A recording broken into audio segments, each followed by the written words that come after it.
Imagine cette situation. Tu croises quelqu'un, ton cœur s'accélère, ton ventre se noue et ton cerveau semble tout à coup s'illuminer. Ce que tu ressens, ce n'est pas seulement de la poésie ou du romantisme, c'est de la pure physiologie.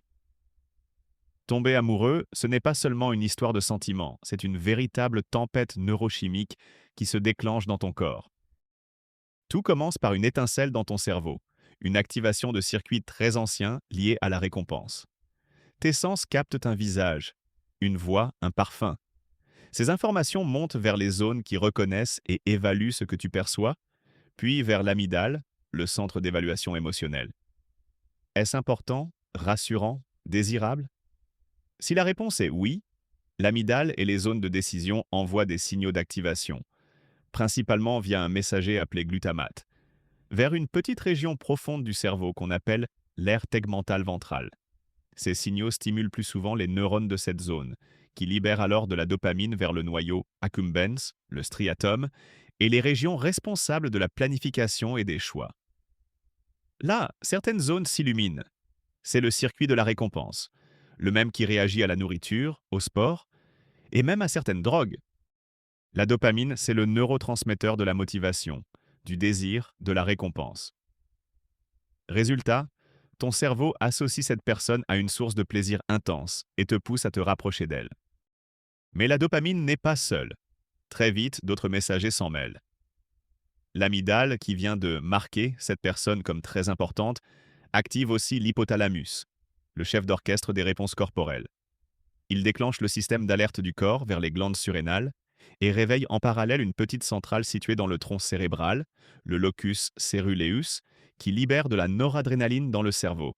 Ce double coup de fouet, adrénaline dans le corps, noradrénaline dans la tête, explique pourquoi ton cœur bat plus vite, pourquoi tes mains deviennent moites, pourquoi tu ressens ce trac mêlé d'excitation. C'est le même système qui te prépare à réagir en cas de danger, mais cette fois, il est détourné par l'émotion amoureuse. Tu entres littéralement en état d'alerte. Et comme la dopamine renforce la motivation, ton attention se focalise. Chaque détail compte, tu guettes un regard, un message, un signe. En parallèle, les zones rationnelles qui, d'habitude, trient, critiquent et modèrent, celles qui t'aident à prendre du recul, deviennent un peu moins actives. Sous l'effet combiné de la dopamine qui valorise et de la noradrénaline qui focalise, elles lâchent du lest. C'est pour ça qu'on dit que l'amour rend aveugle. Ton cerveau privilégie l'émotionnel et l'instinctif sur le rationnel. Tu n'inventes pas des qualités, tu les amplifies. Tu ne nies pas les défauts, tu les minimises. Et puis, il y a la sérotonine. Ce neurotransmetteur, connu pour stabiliser l'humeur et calmer les pensées répétitives, diminue souvent au début d'une passion amoureuse. Pourquoi? Parce que l'embrasement de la dopamine et de la noradrénaline met en retrait les groupes de neurones du tronc cérébral qui fabriquent la sérotonine. Moins de sérotonine, c'est moins de frein mental et plus de rumination. Cette chute ressemble à ce qu'on observe dans certains états obsessionnels. Résultat, tu penses à l'autre en boucle, parfois l'essentiel de ton temps éveillé. C'est ce qui donne cette impression de ne pas pouvoir décrocher.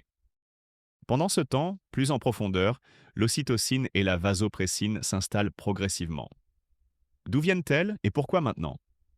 Le toucher, les regards prolongés, l'odeur de la peau, les câlins ou la sexualité activent directement des neurones de l'hypothalamus qui fabriquent ces hormones. Ces neurones, déjà chauffés par les circuits de la récompense, libèrent alors de l'ocytocine et de la vasopressine. L'ocytocine sort lors des contacts physiques et des moments d'intimité. Elle apaise, rassure, renforce la confiance et la proximité. La vasopressine, elle, soutient l'engagement, la fidélité, la stabilité du lien. Ensemble, elles transforment l'attirance initiale en attachement profond, en projet à deux. Ces hormones ne flottent pas au hasard. Elles modulent des circuits précis. L'ocytocine et la vasopressine renforcent la connexion émotionnelle en agissant sur l'amygdale et la mémoire affective en agissant sur l'hippocampe. Résultat, les souvenirs amoureux deviennent vifs, détaillés, presque gravés. Ce dîner, cette promenade, ce premier baiser, ils sont encodés avec un vernis émotionnel puissant. Voilà pourquoi certains moments paraissent indélébiles. Cette chimie amoureuse n'agit pas seulement sur le cerveau, tout le corps suit. Parce que l'adrénaline t'active et que la dopamine te porte, tu peux dormir un peu moins sans te sentir vidé, manger un peu moins sans avoir vraiment faim. Tu te sens euphorique, presque porté. Et ce n'est pas une simple image. L'amour active les mêmes grandes voies de la récompense que la cocaïne, mais d'une manière naturelle, subtile et surtout orientée vers le lien social et la construction commune. Si tout cela est si bien orchestré, ce n'est pas un hasard.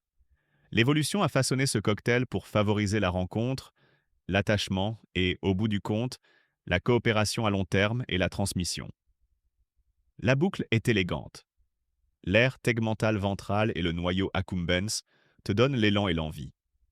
L'amygdale et l'hypothalamus branchent le corps en mode présence totale. L'ocytocine et la vasopressine cimentent le lien. La baisse temporaire de sérotonine laisse la place à l'obsession nécessaire pour investir du temps, de l'énergie et de l'attention dans une seule personne.